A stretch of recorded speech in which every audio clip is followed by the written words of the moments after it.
नमस्कार साथियों, कैसे हैं आप सब। ये वीडियो उन लोगों के लिए है जो UPPSC GDC assistant professor exam की तैयारी कर रहे हैं, राजनीति विज्ञान के स्टूडेंट्स स्पेशली। क्या ये एग्जाम पोस्टपोन हो सकता है और कब ये एग्जाम होने के चांसेस हैं, इसके ऊपर हम डिस्कस करेंगे और हम देखेंगे कि अगले एक महीने की स्ट्रेटेजी क्या होनी चाहिए हमारी, ताकि जो आपने एक लेवल पार किया है स्क्रीनिंग का, वो आपका वेस्ट ना जाए और आपका असिस्टेंट प्रोफेसर बनने का जो सपना है वो पूरा हो, ताकि आप अपने एक महीने की पूरी एनर्जी अच्छे से इस एग्जाम के लिए लगा सकें और अपने सपने को पूरा कर सकें। तो आते हैं सबसे पहले क्वेश्चन पे, कब होगा ये एग्जाम। अभी तक की खबर के अनुसार गवर्नमेंट ने इस एग्जाम की डेट जारी की है, वो है 22 सितंबर। 22 सितंबर को ये एग्जाम होने की संभावना है। आज 24 अगस्त है, लगभग अपने पास एक महीना है, एक महीने का समय है।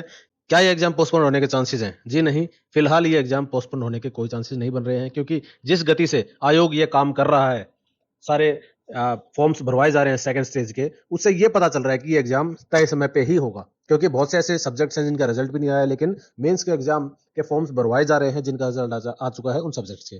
तो एग्जाम तो 22 सितंबर को ही होना है अब तक के हिसाब से। बहुत ही कम चांसेस है कि एग्जाम पोस्टपोन होगा। तो हम मोटा मोटा मान के ये चल सकते हैं कि हमारे पास अभी एक महीना है, एक महीना का हम समय मान के चलेंगे। पोस्टपोन हो जाए तो अपनी किस्मत है, हमें और मौका मिलेगा तैयारी का। बट एक अच्छा स्टूडेंट, जो स्टूडेंट अपना धर्म निभाता है, स्टूडेंट धर्म, वो यही कहता है कि आपके पास अभी एक महीना है, 30 दिन है, तो इस एक महीने को पूरा यूटिलाइज कीजिए। ये इस सपने में ना रहिए, ये वीडियोस इस तरह की ना देखिए कि एग्जाम पोस्टपोन होगा, कोई कह रहा है कि सब अक्टूबर में जाएगा, कोई कह रहा है नवंबर में जाएगा, कोई कोई तो ये भी कह रहे हैं कि जनवरी में होगा अगले साल। तो इन बातों में आप ना पड़िए, क्योंकि आपका आगे के महीने मिले ना मिले, लेकिन अभी फिलहाल आपके पास एक महीना जरूर है। इस एक महीने में अपनी पूरी ताकत झोंक के रखिए। इस एक महीने की क्या स्ट्रेटेजी होनी चाहिए वो हम डिस्कस करते हैं। अपने पास सिलेबस में 6 यूनिट दिए आयोग ने, ठीक है। जो सबसे बड़ी गलती करेंगे बच्चे वो ये कि सिलेबस को शुरू से शुरू करेंगे, शुरू से लेके अंत तक पढ़ते रहेंगे पढ़ते रहेंगे पढ़ते रहेंगे, और ये अंत कभी नहीं आना। ये मत सोचिए कि ऐसा परफेक्ट समय आ जाएगा कि आपको सारा का सारा सिलेबस के हर टॉपिक के आपको सब्जेक्टिव एग्जाम या सब्जेक्टिव लेवल की आपकी तैयारी हो जाएगी। तो आपको शुरू से नहीं पढ़ना है। आपने एक स्टेज पार कर ली है स्क्रीनिंग की, स्क्रीनिंग की एक स्टेज पार की है, इसका मतलब आपने लाखों बच्चों को काटते हुए आप नेक्स्ट स्टेज पे पहुंचे हो। आपको बेसिक से बहुत ज्यादा नॉलेज सब्जेक्ट के बारे में है, 6 यूनिट्स के बारे में है। इन 6 यूनिट्स में जो भी सिलेबस दिया है उसके बारे में आपको बहुत अच्छी नॉलेज है। तो बिल्कुल शुरू से अंत तक पढ़ने वाली स्ट्रेटजी आप बिल्कुल खत्म कीजिए। आपको क्या करना है, आपको करनी होगी स्मार्ट स्टडी, क्योंकि पूरे पूरे टॉपिक अगर विस्तार से पढ़ने जाएंगे, उसे याद रखने जाएंगे, तो ये प्रैक्टिकली पॉसिबल नहीं है, संभव ही नहीं है। मेरा यकीन कीजिए, संभव ही नहीं है। तो आपकी स्टडी होनी चाहिए स्मार्ट स्टडी, और पीवाई क्यू प्रैक्टिस करें। पीवाई क्यू प्रैक्टिस करो और आंसर राइटिंग करो। आंसर राइटिंग का मतलब हर एक उत्तर आप लिख के देखेंगे, हर एक उत्तर आप लिख के देखेंगे। पीवाई क्यू मतलब क्या है? पीवाई क्यू आप लाएंगे कहां से? पीवाई क्यू आपको मिल जाएंगे सारे के सारे यूपीपीएससी में जो ऑप्शनल एग्जाम होता है, स्टेट पीसीएस का ऑप्शनल एग्जाम के क्वेश्चन देख लीजिए। यूपी के यूपीएससी के जो ऑप्शनल के क्वेश्चन हैं वो देख सकते हैं आप, पुराने विशाल पब्लिकेशन की जो बुक आती है उससे उठा सकते हैं क्वेश्चन। इसके अलावा अदर स्टेट्स में जहां भी पहले ऑप्शनल हुआ करता था, बहुत सी स्टेट्स में तो ऑप्शनल हट चुका है, तो जहां जहां ऑप्शनल हुआ करता था वहां के सारे आप ऑप्शनल क्वेश्चंस उठा के देख सकते हैं पीएसआईआर के। और इसके अलावा यूजीसी नेट में भी 2011 से पहले सब्जेक्टिव एग्जाम हुआ करता था, तो उस समय के क्वेश्चंस आप उठा के देख सकते हैं। बीए एमए के कुछ क्वेश्चंस उठा के देख सकते हैं आप। और आपको वो क्वेश्चन उठाते समय आपको ये देखना होगा कि जो 6 यूनिट में से सिलेबस दिया है उससे आप स्टिक होके रहें, क्योंकि उससे अगर बाहर निकलेंगे तो कोई यूज नहीं है। ऐसा बहुत सा सिलेबस है जो यूजीसी नेट में है, वो काट रखा है आयोग ने, वो है ही नहीं सिलेबस में अपने। लेकिन बच्चे क्या करते हैं, सिलेबस को नहीं पढ़ते, वो या तो किसी कोचिंग इंस्टीट्यूट के नोट्स पढ़ते रहेंगे, या बस उठा के सब कुछ आगे आ रहा है वही पढ़ रहे हैं। भाई सिलेबस को आपको प्रिंट आउट निकाल के सामने रखना है। 6 यूनिट है तो 6 बुकलेट बनाइए, 6 बुकलेट बनाई है, 6 अलग अलग नोटबुक बनाओ, जिसमें हर यूनिट के अलग अलग आप नोट्स बनाओ छोटे छोटे। आपको सेंस ऑफ कंप्लीशन आएगी, एक आपको पता चलेगा कि आप पूरे पूरे क्वेश्चंस को, आप पूरे पूरे सिलेबस को अच्छे से कवर कर पा रहे हैं। आपको एक फीलिंग आएगी कि मैंने पूरा सिलेबस कवर किया है, सिलेबस से मैंने कुछ नहीं छोड़ा है। तो सिलेबस में हर टॉपिक को आप देखिए कि इस पे क्वेश्चन क्या क्या बने हैं, ये रिसर्च करने की जरूरत है। और इसमें आप जब रिसर्च करेंगे तो आप पाएंगे कि कुछ क्वेश्चंस होते हैं जो घूम फिर के बार बार आते हैं, कभी बीए में आया होगा, कभी एमए में आया होगा, कभी किसी स्टेट पीसीएस के ऑप्शनल में आया होगा। तो बहुत से क्वेश्चंस होंगे जो आपको घूम फिर के वही आएंगे, तो आपको एक एक आपके पास ऐसे क्वेश्चंस का पूल बन जाएगा जिससे आपको पता चलेगा ये क्वेश्चंस इंपॉर्टेंट है, ये बार बार आते हैं, इस टॉपिक से ये क्वेश्चंस बन सकते हैं। तो आप उनकी तैयारी कीजिए, उन क्वेश्चंस के नोट्स बनाइए और उनको मल्टीपल टाइम रिवाइज कीजिए, 2 से 3 बार तो आपको रिवाइज करना ही है। 10 बार रिवाइज कर देंगे तो बेस्ट है। 10 बार वो बच्चा रिवाइज कर सकता है जिसने पहले से नोट्स बना रखे हैं, जिसको पहले से पता था कि मैं प्री निकाल लूंगा, और प्री से पहले उसने मेंस की तैयारी कर ली थी, सब्जेक्टिव एग्जाम की तैयारी कर ली थी, फिर वो प्री में बैठा था, स्क्रीनिंग एग्जाम में बैठा था।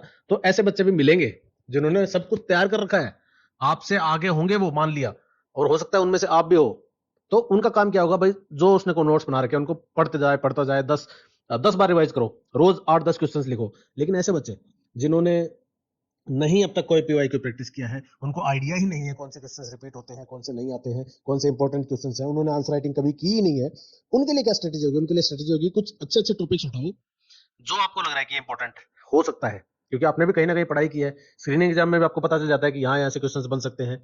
तो उसी तरह से आप मेंस में भी आइडिया लगा सकते हैं। इतने पढ़े लिखे आप लोग हैं, यूजीसी नेट क्वालिफाइड है, स्क्रीनिंग एग्जाम आपने क्वालिफाई किया, एमए किया हुआ है, बहुत से लोग डॉक्टरेट भी होंगे इसके अंदर।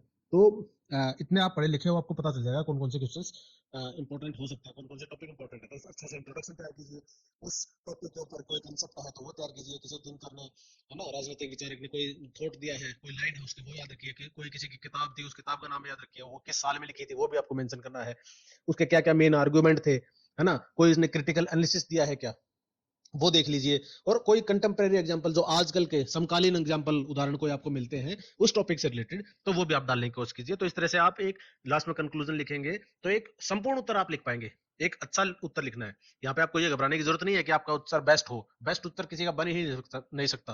परफेक्ट उत्तर किसी का नहीं बनेगा, ये बात याद रखिए। परफेक्शन के पीछे भागोगे, सिलेबस ही पूरा नहीं होगा, सिंपल है। परफेक्शन के पीछे भागोगे, हो ही नहीं पाएगा एग्जाम क्लियर। आपको बस ये ध्यान रखना है कि आपको दूसरों से अच्छा लिखना है। सब गंदा लिखेंगे, आपको कम गंदा लिखना है बस, ठीक है।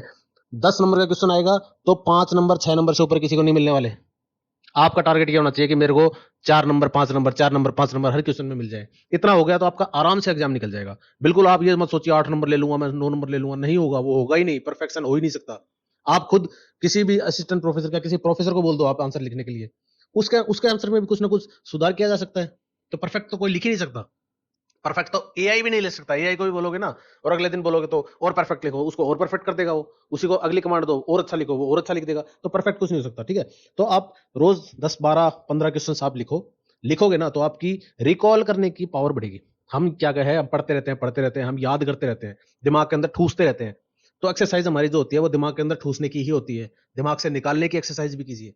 दिमाग से निकालने की एक्सरसाइज कब होती है? जब आप आंसर राइटिंग करेंगे, जब आप हर क्वेश्चन पे ब्रेनस्टॉर्मिंग करेंगे, जब आप सोचेंगे कि मैं क्या सोच सकता हूं इसके ऊपर, क्या मैं मिस कर रहा हूं। हम क्या करते हैं, हम दूसरों के आंसर पढ़ते हैं, कई बार हम पढ़ेंगे, देखेंगे, उसके में गलती आराम से बता सकते हैं। क्यों बता सकते हैं? क्योंकि अगले ने ब्रेनस्टॉर्मिंग करके जैसा भी प्रोड्यूस किया वैसा लिख दिया है। अभी क्या कर रहे हो आप, उसके क्वेश्चंस के बेस, उसके आंसर के बेस पे आप दिमाग लगा रहे हो और आपको नया पॉइंट आ रहा है, आपको लग रहा है वाह मैं तो इससे ज्यादा जानता हूं। बट आप जब लिखने बैठेंगे तो हो सकता है वैसा भी ना लिख पाए। क्यों? क्योंकि आपके ओरिजिनल थॉट ना निकल पाए, वैसे आपने प्रैक्टिस ही नहीं की उस चीज की। तो मेन प्रैक्टिस वही होती है कि आप दिमाग से निकालने की प्रैक्टिस भी कीजिए। जितने ज्यादा आप आंसर लिखेंगे, अगले 30 दिन आपके पास रोज 10 क्वेश्चन लिखो, 300 क्वेश्चन तो वैसे तैयार हो जाएंगे। इतने तो टॉपिक ही नहीं है। 300 क्वेश्चन आपने एक बार लिख लिया, आपके पेन से, आपके हाथ के नीचे से निकल गए ना, ये एग्जाम किसी का बाप नहीं रोक सकता, आपका एग्जाम निकलेगा ही निकलेगा। तो आपको इंट्रोडक्शन, थिंकर्स, आर्गुमेंट, कोई एग्जांपल है, कोई क्रिटिसिज्म किया है किसी ने, आलोचना की है कोई, है ना, तो वो सब आपको थॉट में लाना है, वो प्रैक्टिस में लाना है। मेन बात यही आती है कि 1 महीने में ये सब करेंगे कैसे। बहुत से ऐसे बच्चे हैं, तो उनके लिए मैं बता दूं, हमने ऐसे नोट्स तैयार किए हैं। 6 यूनिट के 6 पीडीएफ बनाई है। हर पीडीएफ के 50 से 60 पेजेस में, यानी टोटल 100 पेजेस में वो पीडीएफ मिल जाएगी। आप प्रिंट आउट लेंगे ना तो 50 पेज में प्रिंट आउट हो जाएगा। 50-50 पन्नों की 6 बुकलेट तैयार हो जाएंगी, आपको आपके टेबल पे रखी रहेंगी। रोज आपका टारगेट ये होना चाहिए कि एक बुकलेट में रोज पढ़ के सोऊंगा, एक बुकलेट रोज पढ़ के सोऊंगा। तो पूरे हफ्ते में 6 दिन के अंदर आपकी 6 की 6 बुकलेट कवर हो जाएंगी। अगले हफ्ते फिर 6 की 6 बुकलेट फिर कवर हो जाएंगी, अगले हफ्ते फिर 6 कवर हो जाएंगे, और 4 हफ्तों में आप 4 बार इन 6 बुकलेट से निकल पाएंगे। और एक दिन में एक बुकलेट पढ़ना कोई बड़ी बात नहीं है। कितने क्वेश्चन है इसके अंदर? 100 क्वेश्चन होंगे, 80 क्वेश्चन होंगे, ठीक है, 90 क्वेश्चन होंगे, कहीं 70 क्वेश्चन होंगे। बुकलेट में इंपॉर्टेंट क्वेश्चन हैं, और उन टॉपिक्स को आपने कर लिया, 4-4 5-5 बार पढ़ोगे ना, बड़े आराम से निकल जाएगा। 80 क्वेश्चन पढ़ने में आपको पढ़ना ही तो है, थॉट लेना है, पढ़ते रहो। कितना समय लगेगा? 3 घंटे में पढ़ा लेंगे आप 80 क्वेश्चन, और एक दिन के अंदर 3 बार पढ़ सकते हैं उस किताब को। अगले हफ्ते फिर उसी का नंबर आएगा सोमवार को, उससे अगले हफ्ते फिर सोमवार को उसी का नंबर आएगा। रट जाएगा आपके, मैं बोल रहा हूँ। और आपको पढ़ना ही नहीं है। पढ़ने के बाद आपने पढ़ा, क्वेश्चन पढ़ा, 4-5 क्वेश्चन पढ़े, मान लो प्लेटो के ऊपर क्वेश्चन है, 5-6 क्वेश्चन होंगे अच्छे अच्छे, आपने पढ़े सारे, और आंख बंद कीजिए, ब्रेन कीजिए, आंसर लिखने की कोशिश कीजिए। 10 आंसर रोज लिखो। 15 दिन के बाद आपको आंसर लिखने की जरूरत नहीं है। 15 दिन बाद आप क्या करेंगे, उन आंसर्स को बस सोचेंगे और उसके कीवर्ड्स लिखते जाओ एक पेज पे कि आपको याद आ रहा है क्या।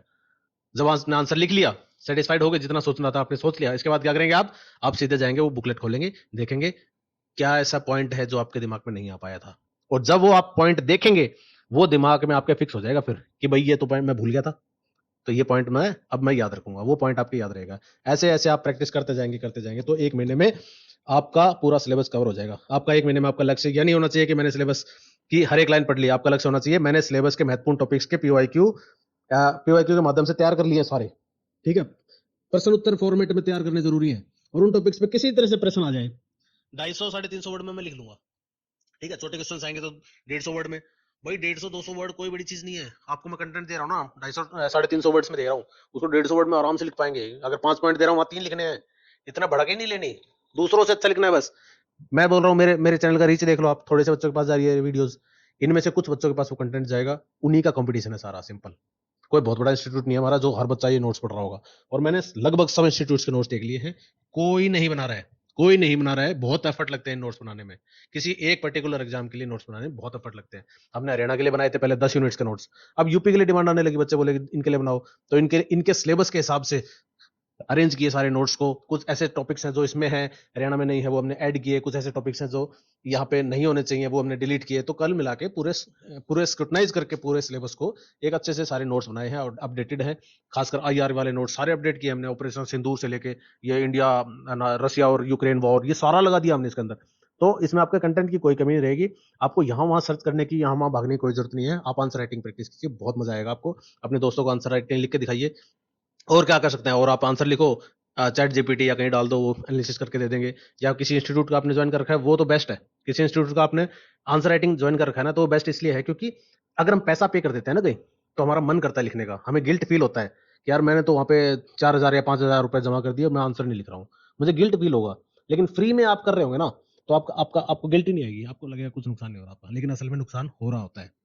तो आपकी जेब से पैसा निकलेगा तो आप आंसर लिखेंगे वहां, और आपने, ठीक है, आपने 20 टेस्ट लिखने का आपको ऑफर मिला होगा वहां से 5,000 रुपए में, या 10 टेस्ट 15 टेस्ट लिखने का, आप 50% भी लिख पाएंगे, आप 25% भी लिख पाएंगे, तो भी आप बेटर है दूसरों से जो कोई कुछ नहीं लिख रहे हैं। बच्चे सबसे बड़ी गलती यही करते हैं कि पढ़ते रहते हैं पढ़ते रहते हैं पढ़ते रहते हैं। आप अपने गरीबान में जाके देख लो, अभी आप फिलहाल ये वीडियो देख रहे हो, आप सोचो क्या आपने कोई अब तक आंसर लिखा है रैंडमली? मैं नहीं कह, मैं पक्का कह सकता हूं आप में से ऐसे बहुत ही कम बच्चे होंगे जिन्होंने 5 से ज्यादा आंसर लिखे होंगे। एक दो तो जिज्ञासा में सबने लिख लिया होगा, में से लिखा जा रहा है कि नहीं लिखा जा रहा देखने के लिए, लेकिन 5 से ज्यादा लिखने के लिए भाई गुर्दा चाहिए, और कंसिस्टेंसी चाहिए, और एप्टीट्यूड चाहिए, सब कुछ चाहिए। उसके बाद आपके अंदर आग होनी चाहिए। ये एग्जाम आपको निकालना है, आपका सपना था, भूलिए मत, ये एग्जाम निकालना आपका सपना था, असिस्टेंट प्रोफेसर अपना बनना सपना था, आपने नेट उसके लिए क्वालिफाई किया था, आपने स्क्रीनिंग एग्जाम क्वालिफाई कर दिया, अब मेंस की बारी है, तो आप क्यों पीछे हटना है भाई? 1 महीने की बात है, 1 महीने में रगड़ दो इस एग्जाम को। अगर पोस्टपोन हो गया अच्छी बात है, लेकिन वो दिमाग में थॉट मत लेके आओ पोस्टपोन होगा, वो तो ठीक है मिल गया तो वो बोनस पॉइंट आपके लिए, मान लो 1 महीना 15 दिन पोस्टपोन हो गया तो वो आपके लिए अच्छी बात है कि ठीक है आप एज और अच्छा पढ़ोगे, यहाँ 4 रिवीजन करने थे वहां 8 रिवीजन हो जाएंगे, वो अच्छी बात है। बट फिलहाल ये मानिए 1 महीना है, 4 रिवीजन करेंगे ना तो भी बाकी बच्चों से अच्छा कर रहे हैं। लिद्दड़ बच्चे हैं, कुछ नहीं आता इनको, मैं बता रहा हूँ। आंसर लिखने की बारी आती है ना, किसी के हैंडराइटिंग स्लो होती है, किसी का हैंडराइटिंग बहुत गंदी होती है, तो काम ही नहीं करते इसके ऊपर, पढ़ते रहते बच्चे, पढ़ते रहते बस लाइब्रेरी में बैठे रहेंगे, सर के हाथ लगा के वो किताब में पढ़ते रहेंगे, इससे इससे यूज नहीं होता। आप सब्जेक्टिव एग्जाम की स्ट्रेटेजी ऑब्जेक्टिव एग्जाम से अलग होती है। तो मेरा यकीन मानिए, आंसर राइटिंग कीजिए, रोज 8-10 आंसर लिखिए, 10-15 दिन आपको लिखने की जरूरत है, उसके बाद आप ब्रेन स्टॉर्मिंग करें, बस कीवर्ड लिखें, आप आंसर बाद में लिख लेंगे। और पीवाईक्यू आपके पास है तो ठीक है, नहीं तो हमने नोट्स बना रखे हैं, 6 यूनिट्स आप परचेज कर सकते हैं, डिस्क्रिप्शन बॉक्स में सारी की सारी यूनिट्स के आपको पीडीएफ मिल जाएंगी, और कुछ वीडियोस भी बना रखे हैं उन पीडीएफ के ऊपर। आपको अगर क्वालिटी देखनी है, कंटेंट देखना है, किस तरह के आंसर लिखे गए हैं, तो उन वीडियोस में आप देख सकते हैं, आपको इसी चैनल पे मिल जाएंगे वीडियोस, उससे आपको एक तरह से डेमो मिल जाएगा कि भाई किस तरह के क्वेश्चंस बने हुए हैं। तो मैं उम्मीद करता हूँ आप अगले 30 दिन को वेस्ट नहीं करेंगे, और अपनी जिंदगी के बेस्ट 30 दिन निकालेंगे वो पढ़ाई के। आपने पूरी जिंदगी पढ़ाई की होगी, मान सकता हूं मैं, खूब पढ़ाई की होगी, लेकिन ये 30 दिन उन सब पे भारी पड़ने चाहिए, और यही 30 दिन आपकी लाइफ अगले 30 साल कैसी होगी उसको डिफाइन करेंगे। ये 30 दिन अगले 30 साल आपके कैसे जाएंगे जिंदगी के, वो डिफाइन करने वाले हैं। तो अगले 30 साल अगर आपको चैन से रहना है, अगर आपको एक अच्छी एक क्लास जॉब करनी है असिस्टेंट प्रोफेसर की, तो इन 30 दिन में सेक्रीफाइस कीजिए, और ये कोई बड़ा सेक्रीफाइस नहीं है, कोई बड़ा सेक्रीफाइस नहीं है। मिलते हैं नेक्स्ट वीडियो में, till then take care, bye bye, Tata.